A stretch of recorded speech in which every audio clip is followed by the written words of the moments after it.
We scouts together back in the day like to plan camping trips out into the woods every once in a while. Since we have that history together, things have always gone pretty smoothly.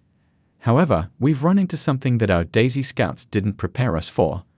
We were always trained to watch out for wild animals, poisonous plants, venomous spiders, and that sort of thing, but we were never told to consider that even in the deep woods you could still run into people. I've got quite a few stories about encountering strangers in the wilderness, and while some of them are funny, I have two experiences I would like to share that are far more disturbing. The first encounter took place in my home state of Florida in early January. Two buddies and I booked a cheap, primitive campsite for the weekend, but when we got there, we realized that the place wasn't exactly secluded. It was right on a dirt road just a few miles away from a rural highway. There were dozens of campsites lined up against the path all around us. Most of them were empty, but about a quarter-mile farther down was a family that looked like they were set up to live out there. Right across the dirt road from us was a strange man who was by himself camping out of his Subaru. He didn't say anything to us while we were setting up, but all three of us made note that he was watching us. Not only that, he had a large machete holster to his hip. From his general demeanor, we figured he was some kind of societal reject who chose to spend most of his time alone in the woods for his own comfort and the safety of others. The entire first day, he kept his distance. We weren't that far apart, though, maybe 30 feet from the edge of our campsite to his. We had to accept that he would probably be listening to us all night. Luckily, the first night went fine, and on the second day, he started warming up to us. A buddy and I ventured into the shrubs to gather firewood, and he came by and told us where we could get better material that wasn't all rotted out like the stuff we were getting. He said we would consider it, but he was acting way too suspicious for us to actually do it.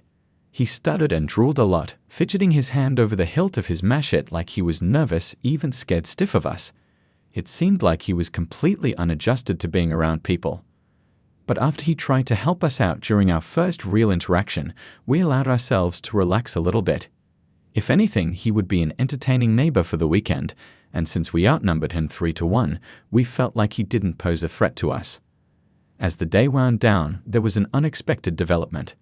It started with just one car rolling through and parking in the campsite right next to the machete man. Immediately, we all started to watch for his reaction. He was clearly agitated by this, but it wasn't over. He looked on as one car became 2, then 3, then 4, eventually 5. It was a large group of purebred millennial city folk that booked 3 campsites right next to each other. It was unfortunate for them that they had unwittingly encroached upon the personal space of the machete-wielding hermit. The way he spied on us looks tame in comparison to the death glare he was giving these people. He tried to act normal, but it was clear his whole body was tensing up as he stared at them. Things almost got bad when the dog showed up. There were 2 dogs, actually, but the owners of one were letting the animal roam off the leash. It was only a matter of minutes before their dog ran over to the machete man's campsite and started to jump on him with typical puppy-like excitement. We'd heard the machete man literally bark back at the dog, and we all looked over to see this happening. The man was frozen stiff, like he was taking everything in his power not to snap, pull out his machete, and chop the dog's head off right then and there. Quickly, the dog's owner ran over and contained their pet. And that's when we heard him say something alarming. "Next time that damn dog comes over here, I'ma shoot the..." He thought this would give the city folk the impression that they shouldn't just act like they owned the whole place, but surprisingly, they were pretty unfazed. They kept their dog on the leash after that encounter, but as night fell, they became even more intrusive. Their dog barked constantly, and there were several simultaneous conversations out of the 10 or so people there, which were constantly shouting over each other so they could be heard, to the point where we could make out every single word some of them were saying. We spent the whole night in hushed tones, making fun of the ridiculous, out-of-touch things we heard from them. My friend came up with a pretty good impression of the most obnoxious of the bunch, and we repeated everything he said with a mocking tone.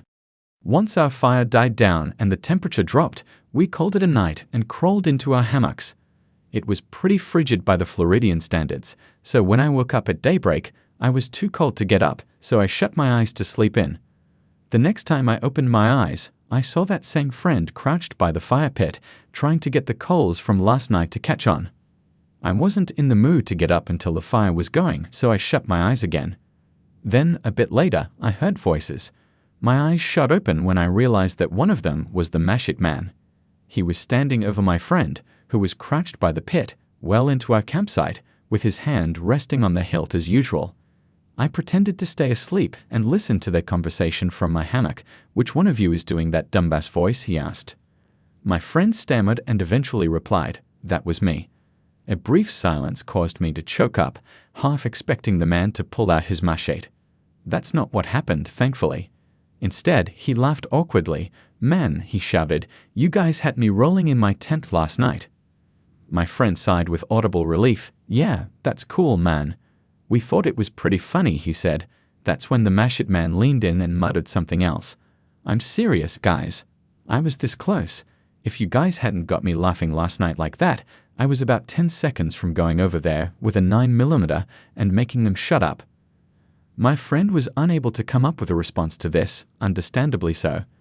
The man kept talking. "I hate when those goddamn city people come out here. They ought to stay in Orlando. You guys ain't from there, are you?" No, we're not from Orlando," my friend lied. "We're from Gainesville area." "And that's not too bad," he said. "Well, anyway, I'm gonna go back and try to get them to leave. See y'all later." At last he turned around and walked back to his campsite. Once he was out of earshot, my friend looked at me, noticing my wide-open eyes, and asked, "Did you hear that?" "Yeah, man. Good thing we're leaving today, right?" Right around then, our other friend woke up and crawled out of his hammock, totally oblivious until we filled him in. After that, we unanimously agreed to call off the trip a few hours early. We finished breakfast at camp and packed everything up, leaving well before 10 o'clock. We tried to pass it off as a joke, but when it was said, it sounded more serious than we wanted it to. I don't remember who said it, but one of us did. What if we get home and we see on the news that some guy shut up a whole campsite full of people from Orlando? Thankfully, that never happened, but when we left, it really felt like we were abandoning those people to their fate. I tried to think of what might have happened if we hadn't brought a sense of humor to that situation. We were definitely caught off guard by it, and I couldn't think of any other way to handle it. Nobody expects to be overcrowded when they go primitive camping, but unfortunately, this wasn't our last experience with the Woodland Hermits.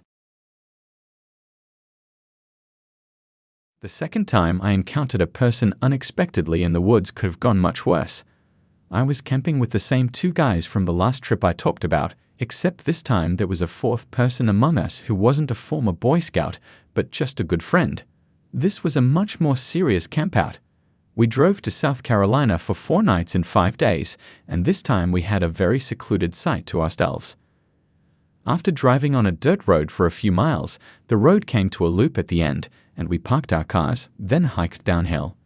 We hiked a short distance to our campsite, which was on the upper banks of a river. I forget what time of year it was exactly, but it was hot and dry, so the river was only ankle-deep in most places with some waist-deep basins. Vegetation was diverse, and the terrain was mountainous, which made it quite alien to our Floridian sensibilities, but all the more enjoyable for it.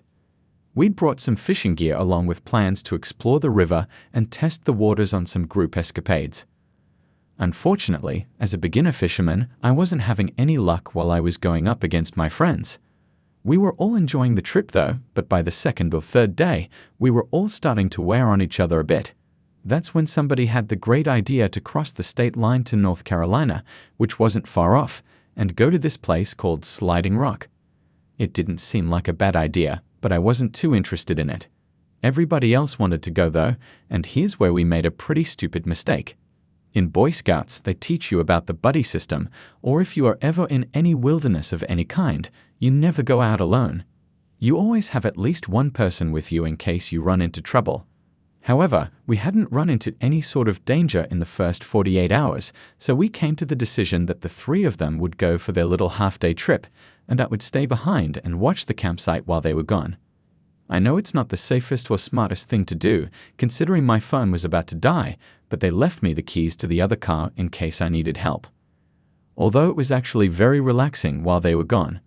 I made some cheesy grits on the fire for lunch, then I read for an hour or so, and then I washed out the pot in the river right by camp. I casted my line into the lingering cloud of food, which is how I caught my first ever fish, a little catfish that came to eat my grits. I took a photo and sent it to my friends. Then, with the feeling of luck on my side, I set the catfish free and ventured downriver to try for another. I went down about a quarter mile and cast off over some rapids, eventually catching a baby smallmouth bass. Everybody was only catching small fries since the water was so shallow. After setting that one free, I decided to take a little rest, and I sat on one of the rocks in the gentle rapids.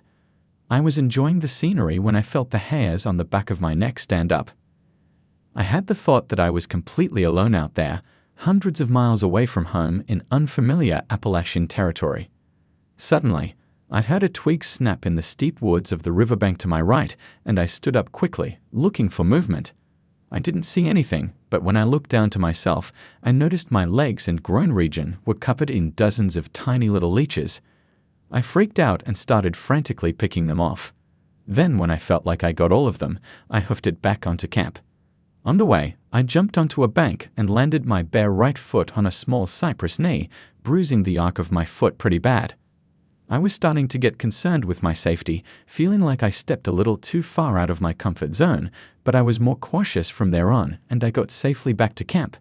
I was still alone though, and still worried about those leeches, so I stripped down to nothing and used the only mirror we had at camp to check myself over more thoroughly.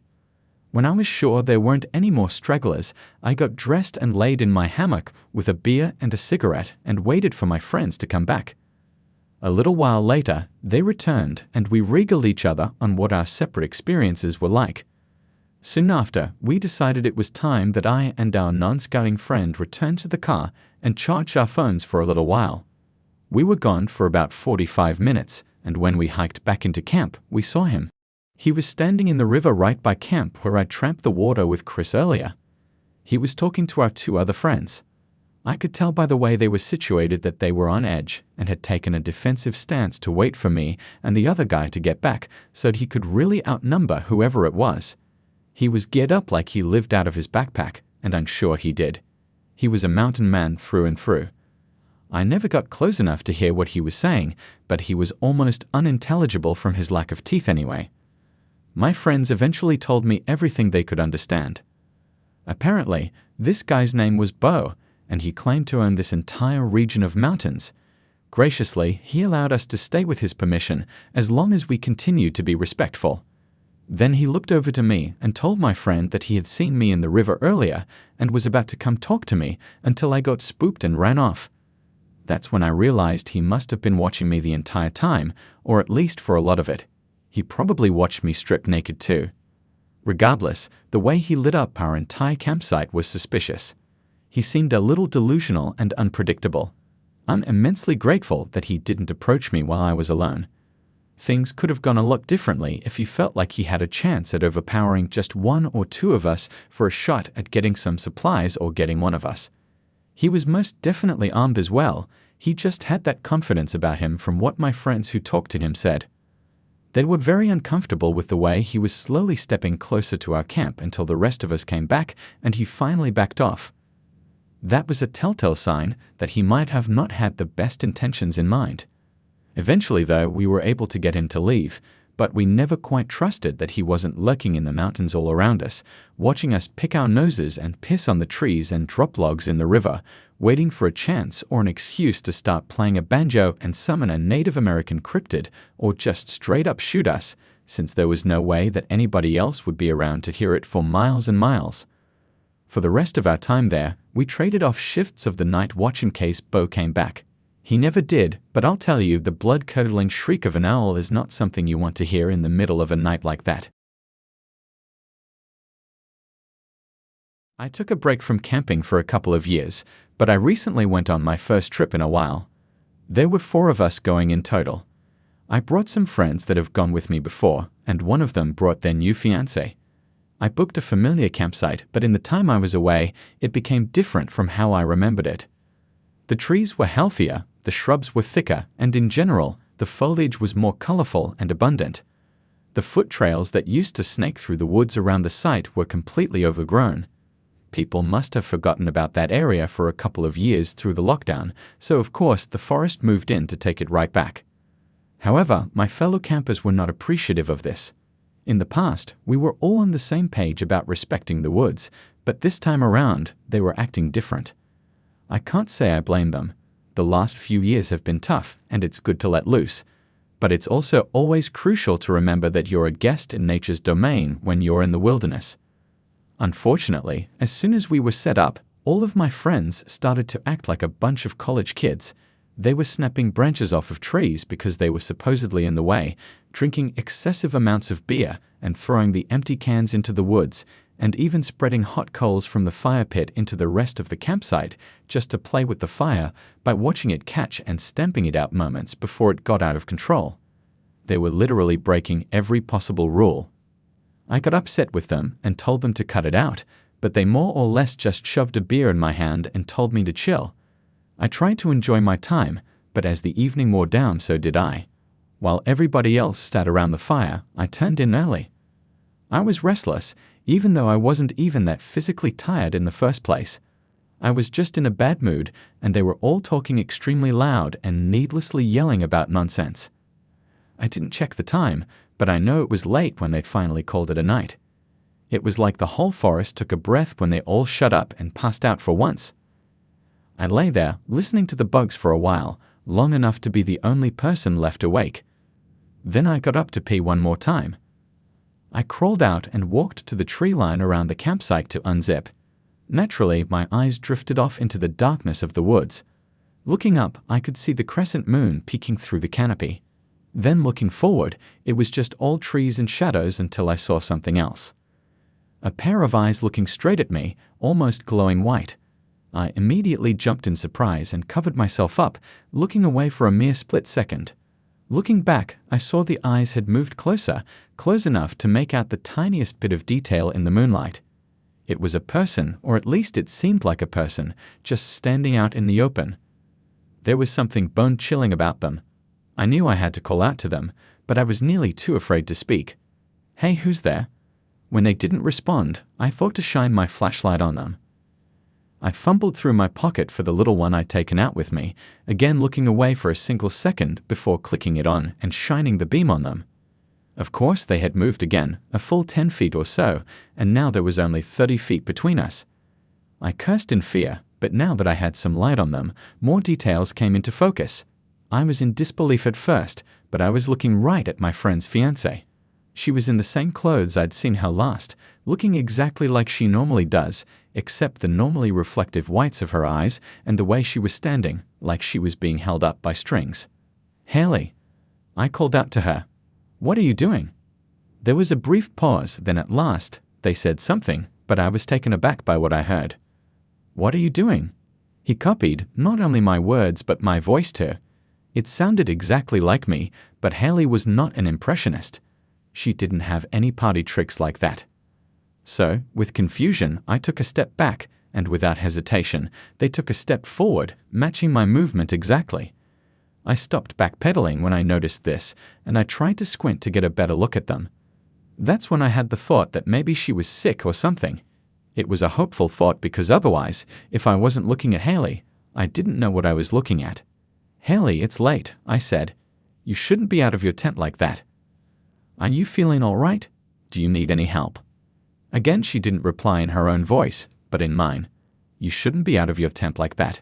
A chill ran down my spine. Suddenly, I knew whatever was going on, I wasn't equipped to handle it on my own. I walked backward towards the tents, keeping an eye on Haley as they followed me step for step, almost gliding through the air like a marionette. When I got to my friend's tent, Haley was past the tree line and standing in the clearing. I started rapping on the canvas and yelling at her fiancé to wake up. "Stephen, get up. We gotta help Haley. Come on, man, get your ass up." A flap unzipped, and Stephen peeked his head out, looking confused and annoyed. "What are you talking about, man?" he groaned. "Haley's fine, dude, she's right here." He pulled back the tent flap and showed me inside his tent, where I shined my light, and I saw Haley in her sleeping bag, just starting to stir from all the commotion. "What the hell?" I muttered, dumbfounded. "I swear she was just out there." I turned around and shined the light back to where I'd just seen Haley, but nobody was there. Nothing at all, not a trace. "Are you all right, man?" Stephen asked me. "You seem a little freaked out." "Yeah, I am really freaked out," I shouted in an outburst. "I don't know what the hell I just saw, but there's nothing there, bro." Stephen pointed into the woods where there was indeed nothing there, or at least not any longer. I tried to convince him that I had seen something, but he brushed me off and told me to go back to sleep. He shut me out of his tent, but there was no way I could go back to mine and relax. Instead, I sat around the fire and stirred the coals back to life, and that's where I stayed for the rest of the night, on guard duty in case that thing came back. I was fraught with paranoia the whole time. Every sound I heard sent chills of pure adrenaline through my whole body, convincing me that I was about to see those deathly, white eyes open up and stare at me all over again. At first light, I put my foot down. I woke everybody up and forced them to pack their things and go home. I made the executive decision to call off the trip, much to everybody else's many complaints. None of them took me seriously. In fact, they all tried to convince me I was hallucinating. But we had taken my car, and half the gear they were using was mine, so they had no choice but to go with me. The entire car ride back home was silent. I haven't been on good terms with any of them since. They all want me to get my head checked, but I know I'm not crazy. If anyone thinks they might have heard about anything like what I saw, it would help me a lot to be able to research it. The best that I can figure is something that lives out there got quite comfortable with all the humans disappearing for a while, and the party I brought with me was not gracious enough to earn a welcome return. That, or maybe I really am going off the deep end. One thing's for sure, I don't think I'll be getting back into camping.